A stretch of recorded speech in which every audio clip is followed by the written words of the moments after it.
Le- Leitura de Mateus 16, eu vou ler na NVT, tá?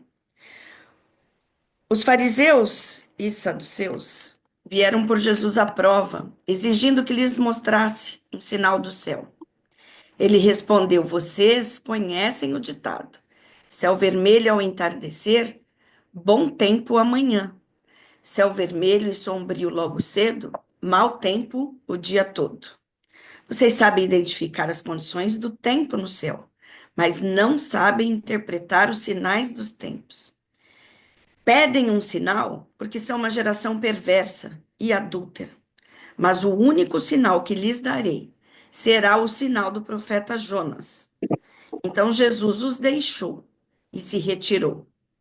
Mais tarde, depois de atravessar o mar, os discípulos descobriram que tinham se esquecido de levar pães. Jesus os advertiu: fiquem atentos, tenham cuidado com o fermento dos fariseus e saduceus. Os discípulos começaram a discutir entre si porque não tinham trazido pão. Ao tomar conhecimento do que falavam, Jesus disse: Como é pequena a sua fé! Por que vocês discutem entre si sobre a falta de pão? Ainda não entenderam? Não se lembram dos 5 pães para os 5.000 e dos cestos de sobras que recolheram? Nem dos 7 pães que para os 4.000 e dos cestos grandes de sobras que recolheram? Como não conseguem entender que não estou falando de pão? Repito, tenham cuidado com o fermento dos fariseus e saduceus. Finalmente entenderam que ele não se referia ao fermento do pão, mas ao ensino dos fariseus e saduceus. Quando Jesus chegou à região de Cesareia de Filipe, perguntou aos seus discípulos: Quem as pessoas dizem que o Filho do Homem é? Eles responderam: Alguns dizem que o Senhor é João Batista, outros que é Elias, e outros ainda que é Jeremias ou um dos profetas. E vocês? Perguntou ele. Quem vocês dizem que eu sou? Simão Pedro respondeu: O Senhor é o Cristo, o Filho do Deus vivo. Jesus disse: Que grande privilégio você teve, Simão, filho de João. Foi meu Pai no céu quem lhe revelou isso. Nenhum ser humano saberia por si só. Agora eu lhe digo que você é Pedro, e sobre esta pedra edificarei a minha igreja, e as forças da morte não a conquistarão. Eu lhe darei as chaves do reino dos céus.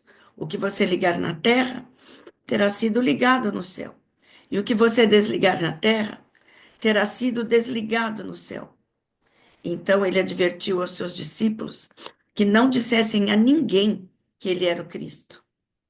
Daquele momento em diante, Jesus começou a falar claramente a seus discípulos que era necessário que ele fosse a Jerusalém e sofresse muitas coisas terríveis nas mãos dos líderes do povo, dos principais sacerdotes e dos mestres da lei. Seria morto, mas no terceiro dia ressuscitaria. Pedro o chamou de lado e começou a repreendê-lo por dizer tais coisas. Jamais, Senhor, disse ele, isso nunca lhe acontecerá. Jesus se voltou para Pedro e disse: Afaste-se de mim, Satanás. Você é uma pedra de tropeço para mim. Considera as coisas apenas do ponto de vista humano e não da perspectiva de Deus. Então Jesus disse a seus discípulos: Se alguém quer ser meu seguidor, negue-se a si mesmo, tome a sua cruz e siga-me. Se tentar se apegar à sua vida, a perderá.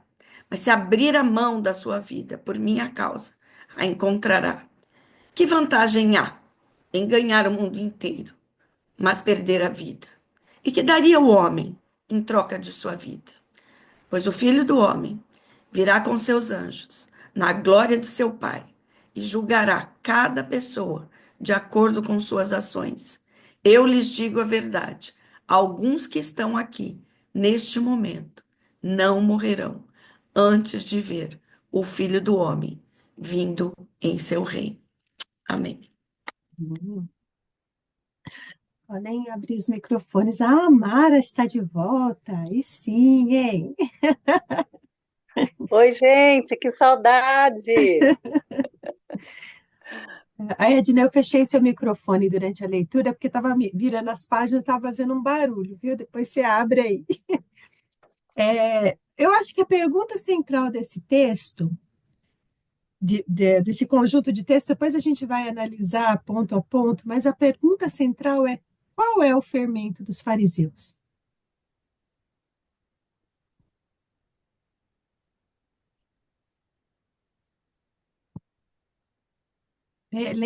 Lembre do comecinho do texto, quando eles pedem para Jesus um sinal.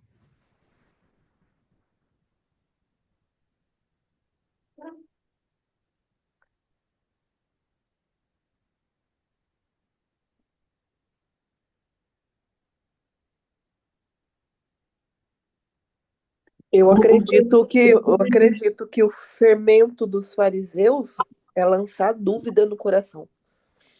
As indagações deles eram o tempo todo para colocar em questionamento quem é Jesus. Então, e esse é o perigo que a gente corre até hoje. As dúvidas que nós temos em relação a quem é ele em nós. Para mim, esse é o fermento. É isso aí. E essa dúvida, ela provoca o quê? O que, que é? Quando a serpente diz para Adão, para Eva, na verdade, né? E Eva depois só dá para Adão e ele come, né? Mas quando ela diz: se você comer, né, você não vai morrer, não, você vai ser como Deus, você vai conhecer tudo, né? Que mistura é essa desse pecado fundamental com essa dúvida que a Cícera falou, com esse que é uma que a dúvida realmente, gente, é um fermento que cresce dentro da gente, né? E se a gente não for para o lugar certo de resposta, a coisa vai virando um tormento, né? Então, qual que é esse problema aí entre essas duas questões?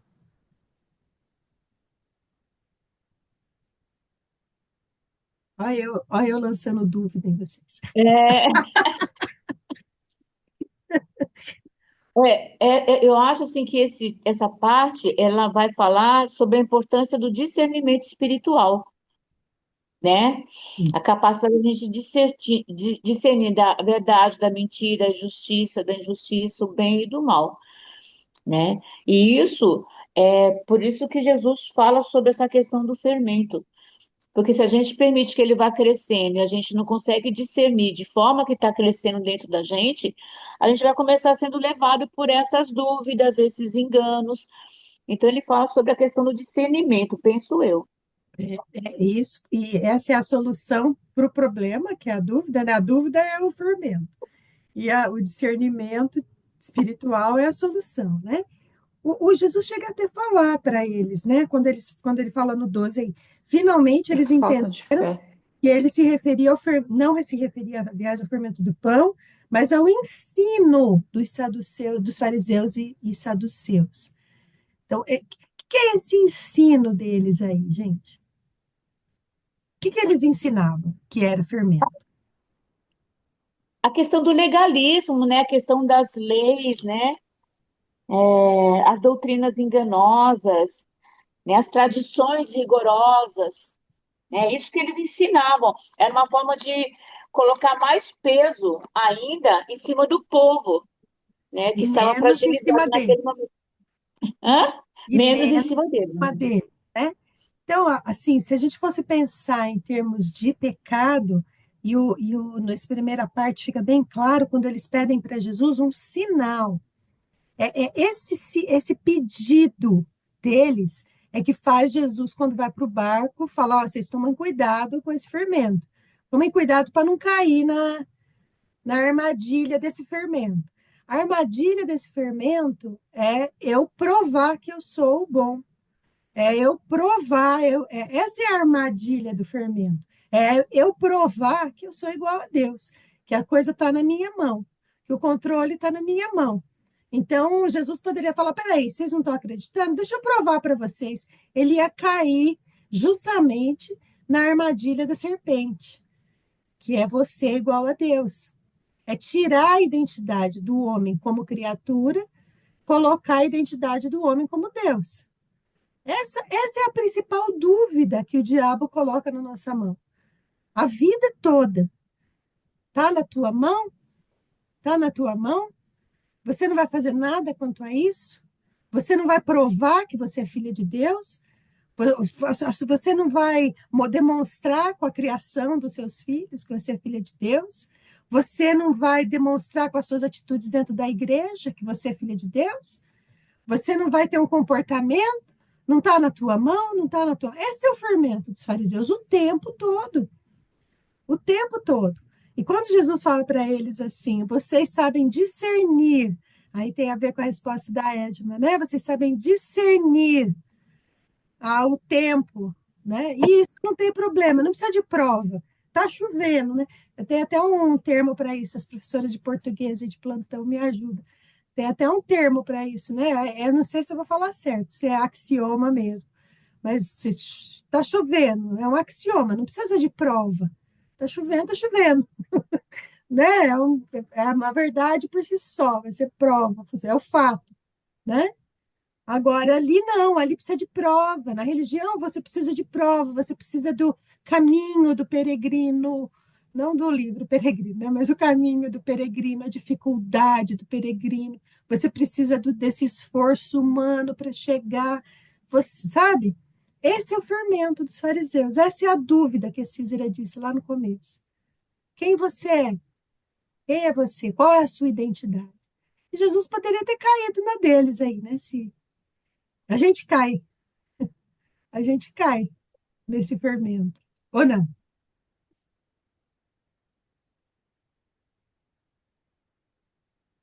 Cai e ainda espalha, como um pouco de fermento leveda toda a massa, ainda espalha e faz outros caírem, né? Acho que é outro sinal de alerta. Ele falou duas vezes sobre isso, né? Cuidado com o fermento, cuidado, porque é o ensino, esse ensino faz outras pessoas caírem, né? Do mesmo jeito que eu posso ser discípulo de Jesus, anunciar a Jesus, o Cristo, o Filho de Deus vivo, quando ele pergunta para Pedro: você sabe e você, quem vocês dizem que eu sou?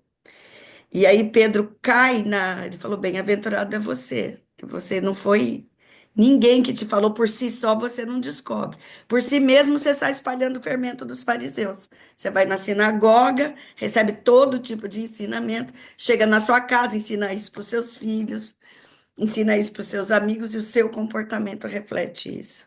É. E aí você repete que nem um papagaio, tudo aquilo que você, né? Eu vi uma coisa, achei muito interessante, vou partilhar com vocês, que dizia que a sabedoria, estava estudando sobre os livros sapienciais, né? Que a sabedoria, né, de Jó, os livros sapienciais são considerados Jó, Eclesiastes e Provérbios, né? A sabedoria lá não está. São livros muito voltados para a humanidade, né, para a nossa humanidade, no caso de Jó, para as dores, no caso de Provérbios, para a vida prática, no caso de Eclesiastes, para essa nossa intelectualidade. Mas eu achei interessante a fala da pessoa, que ela dizia assim: a sabedoria lá não está em você descobrir as coisas racionalmente, está em você encontrar uma pessoa. Por isso que, principalmente no livro de Eclesiastes, bom, no livro de Provérbios também, fala muito sobre encontro, e principalmente no livro de Jó, que Jó, toda a solução dos grandes discursos que são feitos durante o livro está no encontro com Deus, né? Então, a sabedoria desses 3 livros está em encontrar, né? E acho que é interessante trazer isso para esse tema aqui, porque a sabedoria dos discípulos era encontrar em Cristo a identidade deles. Quando você se encontra com Cristo e recebe o selo do Espírito Santo, o discernimento espiritual que a Edna disse, ele vem, porque é o Espírito que discerne as coisas do Espírito, né? Então, aqui, os discípulos estavam completamente alheios àquela discussão. Ah, é mais um fariseu que está aí, e mais um que Jesus vai dar uma boa resposta. Eles não estavam preocupados com isso, né? E quando eles vão para o barco, aí é mais engraçado. Nós somos esses discípulos, gente. Por isso que é engraçado a gente rir da gente mesmo. Porque nós somos exatamente esses discípulos. Está tendo uma discussão ali, né? Está tendo uma tentação ali. Vocês imaginam o peso político, o peso da condução daquela discussão de Jesus com os fariseus, né? Os discípulos não estão nem aí. Eles estão preocupados se tem pão, para eles esqueceram de levar o pão no barco. Em vez de ir refletindo sobre as coisas, somos nós, né? Nós sentamos aqui à mesa, discutimos, conversamos, né? Falamos. Quando acabou aqui, a gente fica preocupado com o nosso café ali, com o nosso pão, né? Assim, é engraçado, não é? Ou eu estou alucinando aqui um pouco.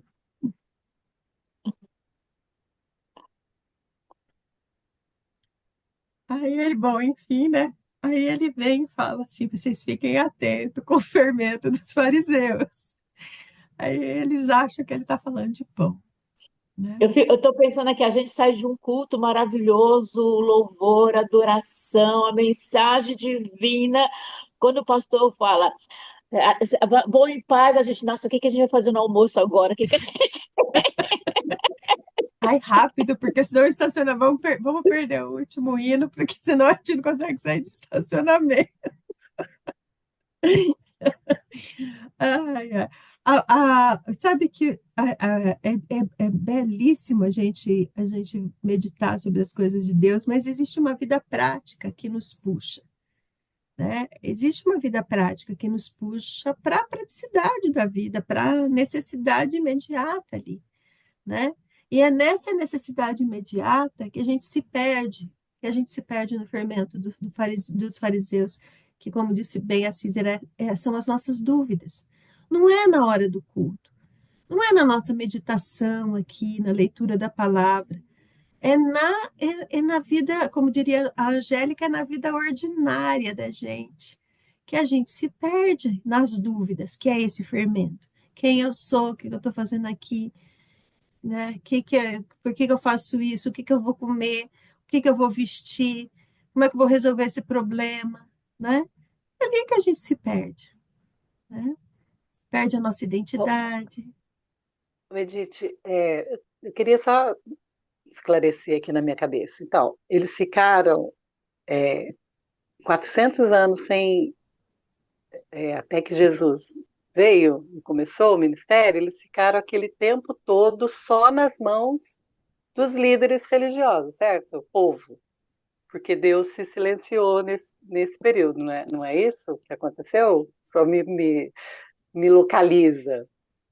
Entre o Velho Testamento, o término, né, dos profetas, dos menores, até Jesus começar, eles estavam só nas mãos dos líderes religiosos.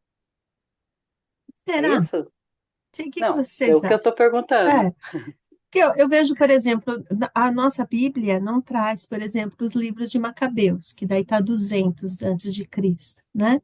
Mas a gente tem acesso ao texto de Macabeus. Na Bíblia católica, os dois livros de Macabeus estão incluídos, né?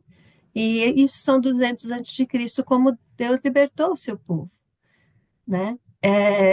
Se a gente fosse ver dentro de uma história da nossa tradição, Deus enviou o povo para o exílio, o povo judeu para o exílio, né? E no exílio, na Pérsia, Deus levanta Esther para libertar o seu povo, né? Eu acho que talvez não existisse, talvez não, né? Assim, não existisse essa profecia falada, escrita sobre a vinda do Messias, porque já tudo que tinha que porque a Bíblia é um livro que aponta para Cristo, não é isso? Nós já concordamos com isso, né?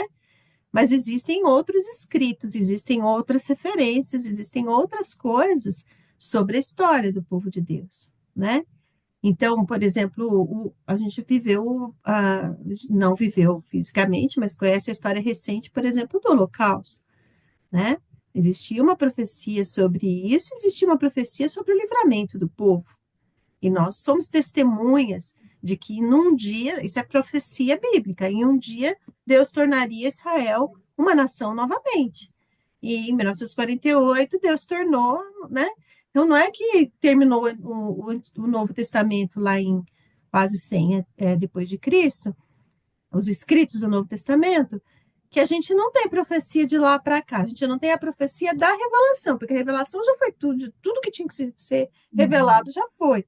Mas a gente tem a ação de Deus no meio do povo, continua. O nosso relacionamento com Deus não para uma geração e fala, agora vocês Então, se... Né? então, é que mudou com Jesus, mudou a relação, a proximidade, né? Esse Deus que se tornou realmente. Eu não tô Não, eu estou achando duvidando. ótimo o seu contraponto. A questão é que desconhecimento meu. Então, você falou de Macabeus, por exemplo. Eu nunca, vou ser sincera, nunca li nada depois. Todos aqui, porque não é só Macabeus, né? Tem outros livros que fazem parte Judite, Tobias, da né? Bíblia Católica que são, e eu zero, desconheço, não sei do que eles falam. Mas o que eu estou dizendo assim existia antes um jeito de Deus se relacionava de uma forma com o povo, né? Hoje é diferente. Hoje eu posso até, sei lá, eu acredito que as pessoas recebem a a revelação assim, do que o Senhor está falando hoje de diversas maneiras e através, né, de diversas pessoas, etc. Mas o que eu estava pensando quando eu li esse texto, que assim, eles estavam muito nas mãos dos líderes religiosos. Hoje eu não preciso ficar na mão de um pastor se eu tenho intimidade com Deus e eu de repente começo a achar não, mas o Espírito Santo fala de repente que não é bem isso. Entende o que eu estou falando? Assim, se você pode você mesmo ter essa intimidade com Deus, você pode andar com Jesus e as coisas, né, o Espírito Santo falar ao seu coração. O que eu estou perguntando é se isso era não acontecia nesses anos, nesse período, eles ficaram muito na mão dos escribas e fariseus. É isso que eu estou querendo, que eu estou questionando. Eu entendi. Eu entendi o que você está falando. E se eu falasse humanamente, você tem razão, né? Porque os fariseus e os saduceus eram responsáveis por ensinar, né? Na verdade, as mães, né? As mães tinham um papel. Eu vou desafiar vocês a lerem os apócrifos. Não é pecado, viu? Pode ler. O livro de Macabeus vai contar sobre a retomada do templo. É um livro bem interessante, né? Ele só não faz parte do canon porque esses livros não apontam diretamente para Cristo, mas são livros históricos maravilhosos, né? Importante da gente conhecer pelo menos o que está escrito. E até por que eles foram considerados apócrifos, né? O livro de Tobias, por exemplo, ele só foi considerado apócrifo pela Reforma porque não existia uma prova real de que ele tinha sido escrito naquela época. E a autoria, a pseudo-autoria não tinha sido definida. Depois, quando encontraram, por exemplo, os escritos do Mar Morto, o livro de Tobias vem inteiro. Então, é uma questão interessante até da gente ver, né? Mas, claro, que o canon foi feito por Deus, então não tem que ficar mexendo nele, não. Mas, voltando para a sua resposta, essa é a minha visão. Se alguém pensar diferente, fique à vontade. Acho que a relação do homem com Deus sempre foi a mesma. Antes de Cristo, na promessa de que o Messias viria, e depois de Cristo, na certeza de que ele que veio era o Cristo, né? Acho que Deus nunca abandonou as pessoas. Tanto que quando você vê, as pessoas conheciam a palavra de Deus. Não era um povo analfabeto, pobrezinho, que o fariseu dominava do jeito que, claro, os fariseus eram políticos, dominavam o povo politicamente. Mas por que, por exemplo, Herodes tinha medo do povo quando o João Batista falava? Porque o João Batista tinha base bíblica para falar e o povo sabia, o povo conhecia. Por que quando Jesus cura lá o cego em João 9, que eles estão querendo falar contra, né, Jesus? Eles falam assim, olha, você pode falar o que você quiser, mas eu nunca vi falar que ia ser que um homem que era do demônio te daria vista para um cego de nascença, né? Quer dizer, eles conheciam os escritos, eles conheciam as profecias. A profecia de Deus, ela nunca foi uma coisa só para uma elite. Os profetas, quando eles falavam para o povo. É claro que A própria Maria, né, Edith, e Isabel, elas sabiam que o Messias viria através de uma jovem virgem, né? Então todas as jovens virgens estavam na lista. Maria era uma mulher simples, era uma menina simples, que com certeza conhecia, né? é, essa ideia de que o povo de Israel, gente, é um povo diferenciado. Até hoje, eles são diferenciados. Né? É um povo que tem leitura, é um povo culto, é um povo que conhece história, né? Por quê? Porque isso é passado de mãe para filho, de mãe para filho, de mãe para filho. Eles aprendem antes de aprenderem na escola, eles aprendem na casa. Eles aprendem na casa as tradições, né? Por que tem tanta tradição no hebraico? Justamente para memorizar as passagens bíblicas, né? Os fariseus, por exemplo, eles sabiam decor os textos bíblicos, né? Era Da um Bíblia, mandamento, inclusive, né? Que é um mandamento, mandamento que fosse passado de pai de para filho, geração em de geração. geração em geração. É. Então, assim, É, esse abandono, às vezes a gente fala, Deus ficou calado. Não, Deus não ficou calado. Ele só não falou por meio de profecia, porque toda a profecia necessária para a revelação do Messias já havia sido dada ao povo. Quando Ageu fala lá para Zorobabel e para Josué, quando ele fala da construção do novo templo, Ageu 2, 1 e 2, na verdade, os dois capítulos falam disso. Ele aponta para esse renovo que vai vir, né? E é claro esse renovo vindo, né? Então, Deus nunca abandonou o povo, nunca. E não foi só o povo de Israel que Deus nunca abandonou. Deus nunca abandonou nenhuma pessoa, nenhum ser humano na face da terra. E mesmo quando o ser humano abandona Deus, como nós fizemos, né? Como nós estávamos, ele vem e se revela de novo. Por isso que lá em Romanos, capítulo 1, vai dizer assim: por isso eles são indesculpáveis. Porque Deus sempre fala com o povo na linguagem dele, dentro da cultura da pessoa, dentro da história de vida. E você vê que bonito que ele fala: bendito foi Deus que escondeu isso dos sábios e revelou aos pequeninos. Às vezes você vê a pessoa mais simples, mais iletrada, é a que te dá a, a visão mais ampla de fé que você pode ter. Porque não é dentro do fermento do fariseu, não é dentro de prova científica que ela vai te falar. Ela vai te falar dentro da fé que ela obteve em cada uma das dores que ela passou. Né?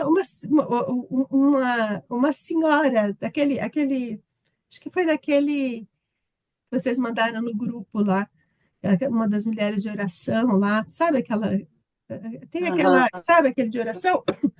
Acho que foi lá uhum. que eu ouvi ela falando como é que a igreja de hoje não ora mais. Como é que 5 minutos de joelho é cansativo para essa igreja que não ora mais, né? Porque não viveu as dores que aquelas mulheres viveram e elas só tinham a opção de se dobrar diante de Deus. E dobradas diante de Deus, elas recebiam a verdadeira sabedoria, que foi o que eu disse agora há pouco, né? A sabedoria não é um conhecimento racional, a sabedoria é encontrar uma pessoa, a pessoa de Jesus Cristo, né? E dentro do Amém. encontro Obrigada. delas com Jesus Cristo, elas são mulheres extremamente sábias, que a gente pode ouvir um documentário enorme para dizer, ora, minha filha, ora, lê a Bíblia, que é ali que você vai encontrar, que você vai se livrar desse fermento, de achar que você é alguma coisa, de que está na tua mão, de que a história da humanidade, a história da sua família, a história da tua igreja está na tua mão. Mentira. Deus nunca abandonou. Deus sempre, Ele é o Senhor da história, né? Ele é. E Ele é preocupado em conservar a história, porque a história foi Ele que criou, né? Tá? É isso que eu penso, Bárbara. Sabe, assim... Não, achei lindo. Obrigada. Obrigada. Bom, aí vem, eu vou só para encerrar esse trecho, né? Vem se vocês quiserem ver sobre essa declaração da fé de Pedro, domingo o pastor Gabriel pregou na nossa igreja com tanto detalhe. Vou Ai, recomendar. maravilhoso. Foi maravilhoso. Ele Amei. pegou esse Foi. trecho aí da declaração de Pedro, né? Ele fala sobre o que é essa pedra, sobre essa pedra, estabelecerei minha igreja, ele fala, muito interessante. Recomendo. Vocês vão lá no YouTube, IB Morumbi Oficial, vai ter lá a pregação do pastor Gabriel. Muito bacana os detalhes lá. Mas como a gente vai falar dela aqui, vou dizer dessas duas pedras. A pedra que Jesus vai edificar a igreja e a pedra de tropeço. E essas duas pedras são canalizadas, né, em Pedro. Vamos fazer esse contraste para a gente ver o ensino aí e encerrar o capítulo 16? Eu estava pesquisando aqui sobre a diferença dessas pedras, né? Parei um tempão, né? Porque, inclusive, quando você fica procurando nos links, a maioria dos sites fala sobre Pedro ser a pedra que a igreja foi edificada, né? Foi difícil você encontrar alguma coisa que diferencia disso, né? E eu achei assim, Pedro vem do grego Petros, né? É um substantivo masculino que significa uma rocha, uma pedra comum, né? E pedra, né? Já é uma palavra grega diferente de Petros, né? Pedra é um substantivo feminino e significa uma grande rocha, um penhasco, é o fundamento. Então, quando eu vi essa diferença, aí o texto para mim ficou muito mais claro, né? De como eles estão falando, de como a Igreja Católica mistura as coisas sem definir as características da palavra, né? Para definir, quando Jesus fala a questão da pedra, ela está falando sobre esse fundamento. A pedra é Cristo, não é Pedro, porque Pedro é uma pedrinha qualquer que foi achada, que está ali, né? É um substantivo masculino, é uma pedrinha, mas pedra, quando Jesus fala isso, ele está falando sobre o fundamento, sobre uma característica que existe e que fundamenta todo o sistema. Aí eu vou entrar em geografia. Todo o sistema geográfico relacionado ao relevo é que está o fundamento, né? As outras estruturas que estão ao redor. A nossa crença é realmente que a pedra que ele fala, do fundo, é o que Pedro revelou, né, pelo Espírito Santo, que é sobre essa pedra, sobre essa declaração de Pedro, de quem Jesus era, é que seria construída a igreja, né? O pastor Gabriel fala muito bem sobre isso lá, vale a pena, ele traz também essas duas diferenças, Edna, sobre a origem da pedra, você vai ver, você vai gostar. Ele fala sobre essas coisas. Agora estou mais curiosa, então. E aí ele vai falar, né, essa questão desse fundamento. O Senhor é o Cristo, Filho do Deus vivo. Essa é a pedra que toda a tradição cristã deve estar fundamentada. Mas ele vai falar de Pedro também como o proclamador do Evangelho, e que é através da proclamação do Evangelho que o Evangelho chegou até nós, que foi também fundamentada através da proclamação, né? Então é interessante, vale a pena ver. Agora, a figura de Pedro aí, que talvez nos interesse. Primeiro, ele declara que ele é o Cristo, Filho do Deus vivo. E logo em seguida, ele fala Jesus. Eu acho muito bacana como esses dois textos estão perto. É outra curiosidade, né? Que às vezes a gente perde, não lendo o capítulo todo, mas aí ele fala, Pedro Jesus, não, sendo Pedro, né? não fala isso, Eu não. acho que eu acho que aqui é muito interessante mesmo, porque mostra essa humanidade de Pedro, né? Uma hora tu és o Senhor, outra hora, né? E depois ele nega. Então, você vê que o homem ainda sem o Espírito Santo, né? Ele é dirigido pelos seus impulsos. Eu vejo Pedro como e ver como Jesus tinha um propósito na vida de Pedro.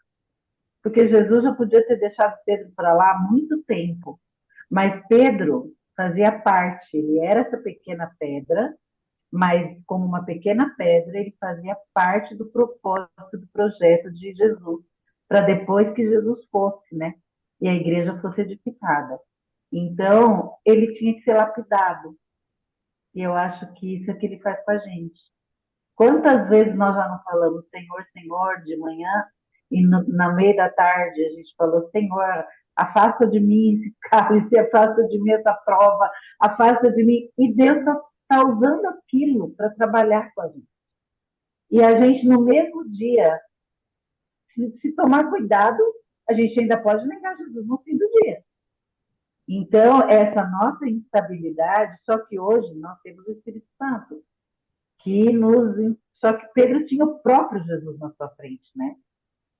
Então, eu acho que isso aqui nos traz, né, para a nossa humanidade, né, para o nosso. Porque depois ele vai falar de quem é o discípulo na sequência do texto, né? Então, ele começa com o fermento, passa pela dúvida do Pedro, pela instabilidade e trazendo Pedro para a certeza de que havia uma rocha, que havia uma pedra angular sobre a qual a igreja seria edificada, e aí, em cima dessa instabilidade de Pedro, ele entra com o texto falando quem é o discípulo, né? Então, eu acho que o capítulo todo está entrelaçado, né, na questão da dúvida do nosso coração, do fermento, que não é o pão que já está pronto, mas é aquilo que leva a gente a fazer o pão, que transforma aquilo no pão, né? E quando nós somos vulneráveis, né? A termos as dúvidas, a falarmos uma coisa depois de falarmos, mas quando nós temos o próprio Cristo hoje em nós e através de nós, e aqui, né, através de cada uma de nós, ele nos leva de novo a pensar quem é o discípulo. E ele está aqui formando os 12, que depois iriam incendiar, né, o mundo ali, o mundo possível na época, né? Então, eu acho isso aqui incrível. Isso aí, perfeito. É isso aí, né? O reino é o reino, tem que ter morte. Ah, mas por que tem que ser morte? Jesus não podia não ter morrido, Jesus não podia ter feito outra coisa. Não, Sim. tem que ter morte, né? O reino é esse, revelado, é esse aí. Por isso que não dá para ser esse reino pandeló. É, O reino não é um pandeló. O reino é um moedor de carne, entendeu? Que a gente tem que ser triturado. E o triturar é muito difícil. É mais é, fácil fazer um bolo de pandeló do que você ter que passar pelo moedor, né? é. Mas ele fala que quem quer ser meu discípulo, negue-se a si mesmo, tome a sua cruz e siga-me. Que era o que os 12 vinham fazendo, né? Mas aqui ele vai reforçando essa ideia. Tome a sua cruz, dê o diário, né? Você pode ganhar o mundo inteiro, mas perder a tua alma, o que que adianta para nós ganharmos o mundo inteiro se perdemos a nossa alma, né? Então, é o custo do discipulado, como diz Jonas Madureira. É isso, é isso. Bom, vamos para o 17, que já passamos 10 minutos aí. Vamos lá. Pode ler o 17, Jane. Figuração. 6 dias depois, Jesus tomou consigo Pedro, Tiago e João, irmão de Tiago, e os levou em particular a um alto monte. Ali ele foi transfigurado diante deles. Sua face brilhou como o sol e suas roupas se tornaram brancas como a luz. Naquele mesmo momento, apareceram diante deles Moisés e Elias, conversando com Jesus. Então Pedro disse a Jesus: Senhor, é bom estarmos aqui. Se quiseres, farei 3 tendas, uma para ti, uma para Moisés e outra para Elias. Então, ele ainda estava falando, uma nuvem resplandecente os envolveu, e dela saiu uma voz que dizia: Este é o meu filho amado, em quem me agrado. Ouça-no. Ouvindo isso, os discípulos prostraram-se com o rosto em terra e ficaram aterrorizados. Mas Jesus se aproximou, tocou neles e disse: Levante-se, não tenha medo. Erguendo eles os olhos, não viram mais ninguém a não ser Jesus. Então desciam do monte. Jesus lhes ordenou: Não contem a ninguém o que vocês viram, até que o Filho do Homem tenha sido ressuscitado dos mortos. Os discípulos lhes perguntaram: Então, por que os mestres da lei dizem que é necessário que Elias venha primeiro? Jesus respondeu: De fato, Elias vem e restaurará todas as coisas. Mas eu lhes digo: Elias já veio e eles não o reconheceram, mas fizeram com ele tudo o que quiseram. Da mesma forma, o filho do homem será maltratado por eles. Então, os discípulos entenderam que era João Batista que ele estava falando. A cura de um endemoniado, de um menino endemoniado. Quando chegaram onde estava a multidão, um homem aproximou-se de Jesus, ajoelhou-se diante dele e disse: Senhor, tem misericórdia do meu filho. Ele tem ataques e está sofrendo muito. Muitas vezes cai no fogo ou na água. Eu o trouxe aos teus discípulos, mas eles não puderam curá-lo. Jesus respondeu: Ó geração incrédula e perversa, até quando estarei com vocês? Até quando terei que suportá-los? Tragam-me o menino. Jesus repreendeu o demônio, este saiu do menino, que daquele momento em diante ficou curado. Então os discípulos aproximaram-se de Jesus em particular e perguntaram: Por que não conseguimos expulsá-lo? E ele respondeu: Porque a fé que vocês têm é pequena. Eu lhes asseguro que, se tiverem fé do tamanho de um grão de mostarda, poderão dizer a este monte: Vá daqui para lá, e ele irá. Nada lhes será impossível. Mas essa espécie só sai pela oração e pelo jejum. Reunindo-se eles na Galileia, Jesus lhes disse: o filho do homem será entregue nas mãos dos homens. Eles o matarão e no terceiro dia ele ressuscitará. E os discípulos ficaram cheios de tristeza. O imposto do templo. Quando Jesus e seus discípulos chegaram a Cafarnaum, os coletores de impostos de 2 dracmas vieram a Pedro e perguntaram: O mestre de vocês não paga o imposto do templo? Sim, paga, respondeu ele. Quando Pedro entrou em casa, Jesus foi o primeiro a falar, perguntando-lhe: O que você acha, Simão? De quem os reis da terra cobram tributos e impostos, de seus próprios filhos ou dos outros? Dos outros, respondeu Pedro. Disse-lhe Jesus: Então os filhos estão isentos, mas para não escandalizá-lo, vá ao mar e jogue o anzol. Tire o primeiro peixe que você pegar. Abra-lhe a boca e você encontrará uma moeda de 4 dracmas. Pague-as e entregue a eles, para pagar o meu imposto e o seu. Aí, bom, tem um, um monte, nós subimos esse monte aí através livrando-nos do fermento dos fariseus, entendendo o que é o discipulado, né? a revelação de Pedro e logo em seguida a queda de Pedro, né? Eu esqueci de falar lá na hora, mas porque devia estar cheio de si, né? Eu sou muito Pedro. Quando Jesus dá uma estrelinha para mim, eu fico cheia de mim. Logo em seguida eu falo uma besteira, aí caio de novo. Então, é interessante isso aí. Então, de repente, vem esse monte, o monte da transfiguração, né? E aí tá. A gente já viu por que que tá Moisés e Elias mesmo?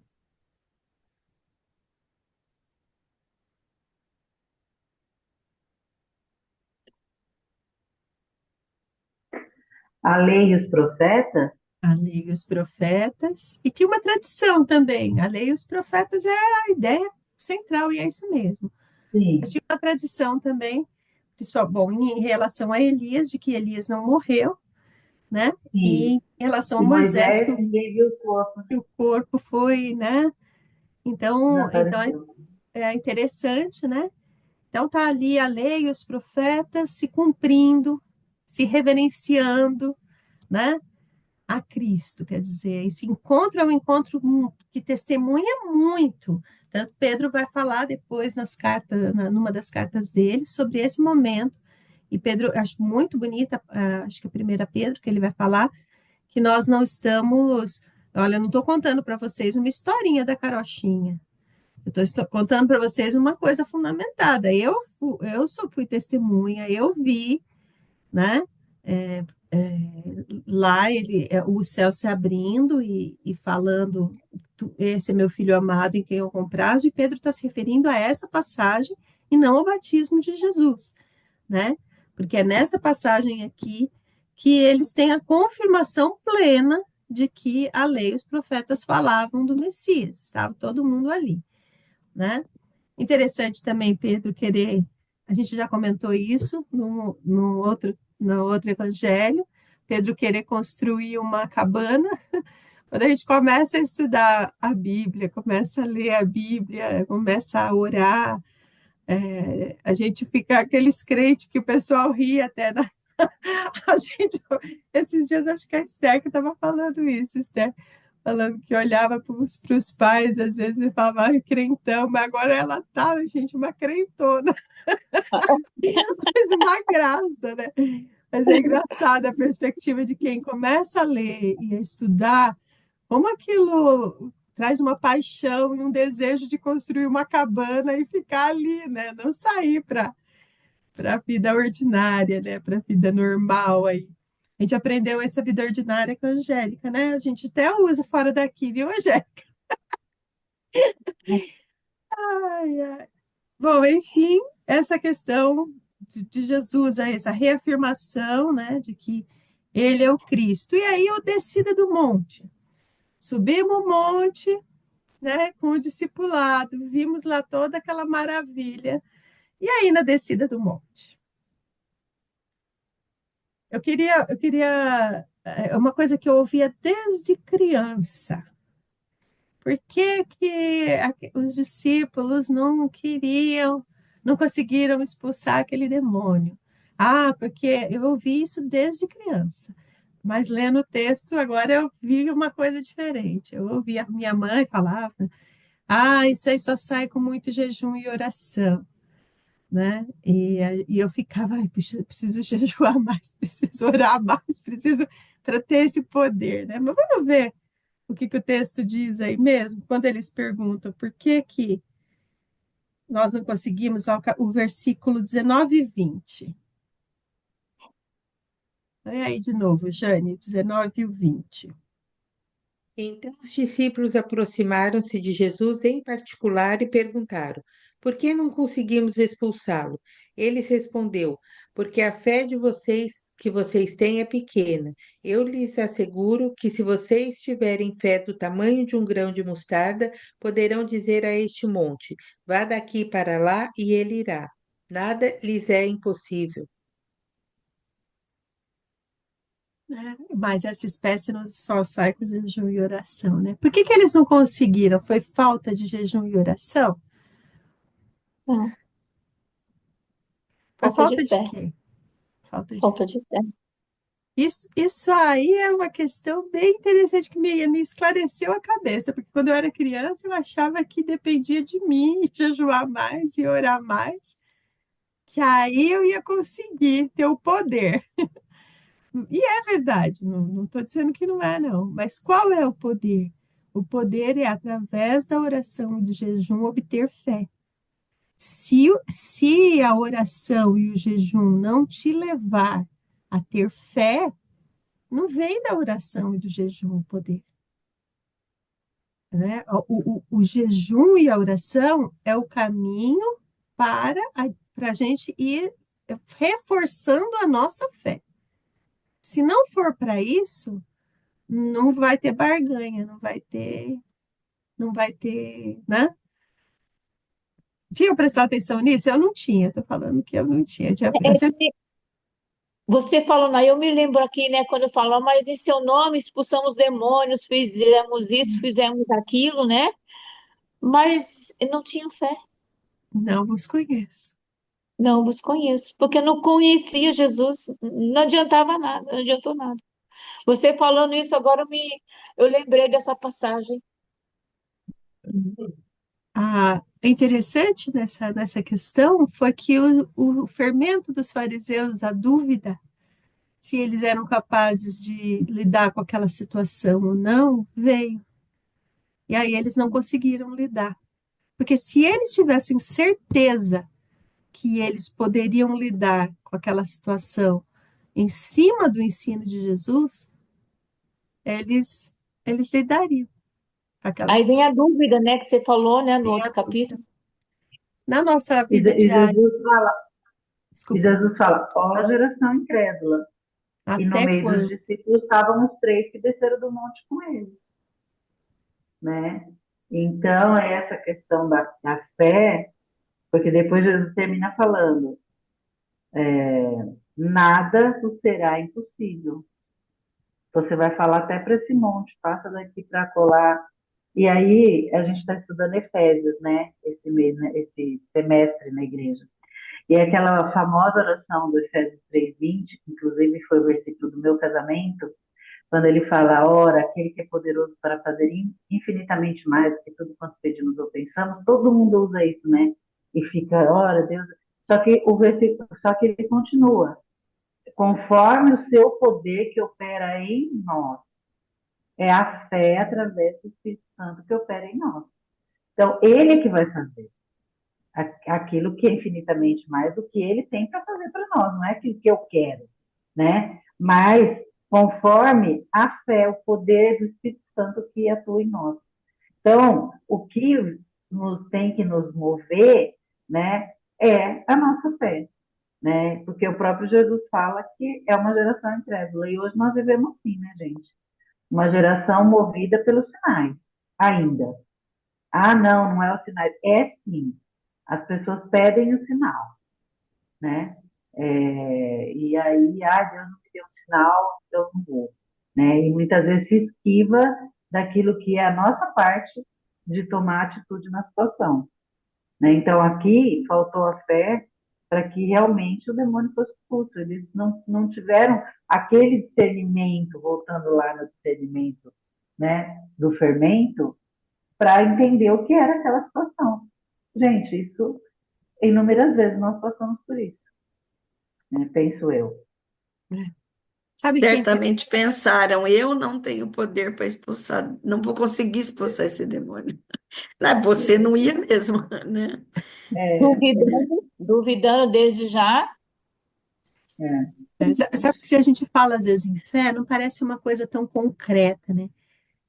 Às vezes aqui em volta de mim, que tem vários prédios sendo construídos, né? E ali do outro lado do rio, eles tinha aquela floresta ali do Panambi, né? Que vivia numa discussão, porque os empreendimentos imobiliários queriam pegar e construir, aí não podia terminar a mata, né? Tava aquela discussão até que eles chegaram num acordo, né? E faz, acho que um ano, mais ou menos, que eles começaram a construir aquele complexo, que vai ser um hospital, vai ser um shopping, tem 4 torres também residencial, né? E do nada aquilo foi levantado. E às vezes, quando você vê, se fala assim, mas aquele povo tem muito dinheiro. Às vezes a pessoa que começa não tem dinheiro nenhum. Às vezes ele começa só falando, olha, eu tenho esse sonho, planejo fazer isso, assim, assim, assim, e aqui vai ter um shopping, aqui vai ter um hospital, e aqui vão ter torres chiques, e aqui estão não sei o quê. Aí ele vende aquela ideia, e aí a pessoa que tem o recurso vem e traz o recurso, o outro também compra, e a coisa vai ganhando forma e sai. Às vezes a gente olha para isso de fora e fala assim, esse cara tem dinheiro, mas o dinheiro, o recurso ali, ele não é o fundamento daquilo. É interessante, são homens de fé, só que eles acreditam, a fé deles é no mercado, no lucro imobiliário, etc., né? Se a gente pudesse aprender com essas pessoas, a gente é muito bem relacionado, a gente se relaciona com o criador dessa bagaça toda aqui. A gente tem acesso direto a ele. Já pensaram nisso? A gente tem acesso ao Criador do mundo. A gente tem acesso direto a ele. A gente não precisa ficar na sala de espera para poder falar com ele. A gente pode simplesmente falar com ele, né? E dentro desse relacionamento que nós temos, nós podemos influenciar o mundo mesmo. Nós podemos influenciar através da nossa própria palavra, através da nossa ida, através dos missionários que vão. E se a gente é o recurso que ajuda o missionário, ou se a gente é o missionário que está na linha de frente, o importante é que esse templo, né, esse corpo, está sendo construído. E está sendo construído a partir de oferta de pizza que vende domingo na igreja, através de, sabe? Eu acho interessante que os homens ficam muito presos aos recursos, mas eu já aprendi isso na minha vida, em relação ao reino. Os homens investem naquilo que eles acham importante e valoroso, né? Quando a gente fala de um Jesus que morreu por você e que você está perdoado e que você já não tem mais culpa e que você pode agora pedir o que ele quiser, o que você quiser que ele dá, a gente tá proclamando um Jesus muito falso, aliás, muito não, um Jesus completamente falso. Porque ele morreu por nós, ele tirou as nossas culpas. Já não há condenação sobre nós, mas tem um propósito que é o reino de Deus. É para isso que Jesus morreu. Jesus não morreu para a gente ter uma vidinha bonitinha, boazinha e bacaninha. Jesus morreu para que o reino de Deus fosse construído. E nós fomos livres de toda a culpa, né? Toda a culpa. Não tem mais, não tem mais. Mas não importa. Mas foi hoje de manhã. Não importa, não tem mais. Mas para quê? Para que o nosso espírito, né, seja parte do espírito que constrói esse reino. Para que o Espírito Santo que habita em nós nos dê fé para continuar esse reino. E diante das dificuldades, das diferenças de gerações, olha que pregar na nossa geração, pregar para essa geração de 20 anos, gente, a gente nem fala a mesma língua deles. A gente não sabe nem o que eles estão falando. Eu tenho dificuldade de entender o que eles estão falando. Mas a gente pode continuar investindo na vida dessas pessoas, porque Deus vai levantar dentre os jovens outros que falem na língua deles, e eles vão entender, e eles vão falar, e a gente não pode recriminar esses jovens. Às vezes a gente até corta a ação do Espírito Santo falando gíria, não pode falar gíria das coisas, pode. Tem que falar na língua que o povo entende, né? E eles vão falar, e o reino de Deus vai crescer, por quê? Porque nós somos muito bem relacionados. E aquele que começou a boa obra é ele que vai terminar essa boa obra, né? Amém? Amém. Amém. Amém. Amém. Foi quase uma pregação, né? Às vezes a gente se inspira e fala demais. E só para a gente não deixar o imposto para lá, já que a gente está na época do imposto de renda, e só para não deixar o imposto para lá, aí vem de novo as coisas do dia. Jesus faz a gente pensar, né? Eu acho tão interessante essa fala. Antes de Pedro falar qualquer coisa, Mateus já disse que Jesus mesmo fala para ele. A rainha cobra imposto dos filhos dela? Não, né? A família real não paga imposto, né? Ela cobra dos estrangeiros. Na época era dos estrangeiros. No caso aqui hoje, ela cobra do povo, né? Então, por que estão cobrando do filho? Mas vai lá. Fica preocupado. Olha, gente, está preocupado com o imposto de renda que você tem que pagar? Não, tô com a conta, com as coisas do dia a dia. Está preocupado com as coisas do dia a dia? Cansa, né? Às vezes as coisas do dia a dia, né? Mas não tem problema, não. Vai lá. Que Deus providenciou. Já está lá na boca do peixe o dinheiro para a conta, já está lá na boca do peixe o dinheiro para o imposto, já está. Eu até brinco, falo que quando a pessoa fala, ai, estou pagando tanto imposto, eu falo, gente, você está pagando é porque você está ganhando, hein? Então fica feliz. Porque ninguém paga imposto. Só quem paga imposto sem ganhar é o pobre que compra o arroz no mercado, que daí o imposto já está embutido. Quem paga imposto de renda é quem tem renda para pagar imposto, né? Então, fica feliz que você tem uma renda que Deus multiplica, que Deus abençoa, que Deus, né? Vai lá na boca do peixe, de onde você nem esperava. Vai lá na boca do peixe, pega o dinheiro e paga, que a sua conta vai ficar paga, né? Então, tão interessante terminar esse capítulo com isso, né? Tão peculiar. Eu acho interessante aqui de que Jesus e os outros, os discípulos, né, os 12, né, só ele e Pedro pagam impostos, né? Os demais não, porque os demais têm menos de 20 anos, É, né? Os demais não mocinho. estão aptos, não estão aptos ainda a exercer, né, o seu direito de cidadão na sociedade, mas eles estavam exercendo o poder divino de seguir a Jesus. Não tem idade, né? Não tem idade, mas já Gente, nunca sabe. tinha ouvido falar isso, Edna. Eu sempre fiquei pensando por que só ele e Pedro que pagaram. Olha, mas você é minha. Edna é Que cultura, gente. demais, meu. De vez em quando É, eu acerto algumas coisas de vez em quando. Mara, a Edna é teóloga nossa! antes de ser geógrafa. Opa, Não, eu fico ó, abismada, viu? Vou te falar. Amém? amém. Então, eu vou fazer uma pergunta aqui para aquela pessoa que vai orar no final. Eu vou fazer uma pergunta aqui. O que que fica de todos esses ensinamentos de hoje?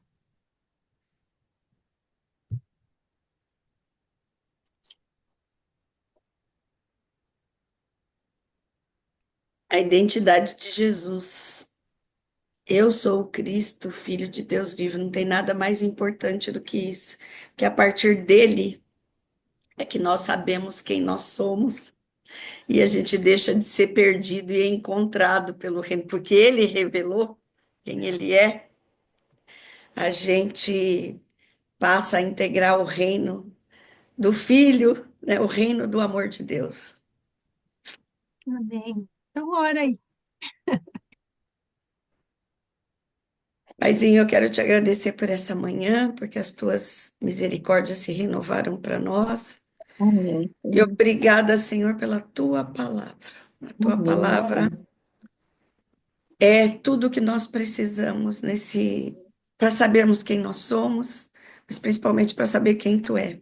Obrigada porque pelo teu Espírito o Senhor nos revelou que o Senhor é o Cristo, o Amém. Filho de Deus vivo.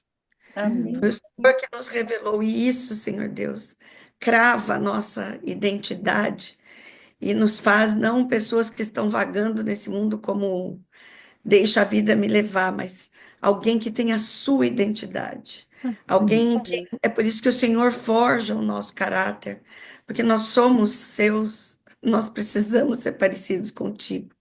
E obrigada pelos caminhos que o Senhor nos leva a parecer contigo. Muitas vezes eles são até dolorosos, porque a gente tem um apego ao nosso corpo, esse que a gente está vendo, né, a nossa matéria. Mas o Senhor, com tanta graça, pura graça e puro amor, nos conduz até o momento que a gente enxerga, ó Deus, quem nós somos, que esse corpo é só um reflexo daquilo que o Senhor vai transformar. E obrigada porque a tua presença em nós, ela é indiscutível, porque a gente pode sentir, porque o Senhor fala conosco, porque o Senhor se revela a nós. E obrigada pela oportunidade que nós temos, Senhor Deus, de te buscar na tua palavra e de te achar. Obrigada porque cada um aqui te encontrou.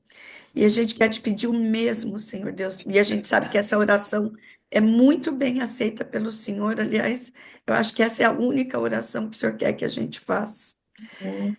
Cada um dos nossos, Senhor Deus, agora que nós já temos a revelação de quem o Senhor é, que o Senhor alcance o coração com toda a sua criatividade, amor, bondade, graça e misericórdia, o coração de cada um dos nossos, para que a mente Amém, Senhor. perceba, o coração sinta e que a boca deles confesse: Tu és o Cristo, o Filho do Deus vivo. Aleluia. Amém, Senhor. Vamos, meu Amém. Deus, te adoramos e queremos te pedir, Senhor Deus, nos ajuda no dia a dia, no ordinário, como a gente diz aqui, da nossa vida, a hora que a gente colocar o pé aqui para fora, que a nossa vida demonstre o Cristo, o Filho de Deus vivo.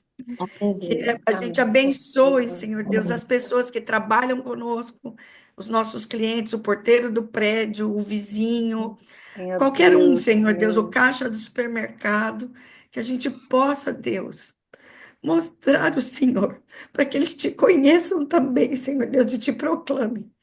Essa é a nossa oração, meu Deus, Amém, Jesus. em nome de Jesus. Amém. Amém. Amém. Amém, amém, Senhor.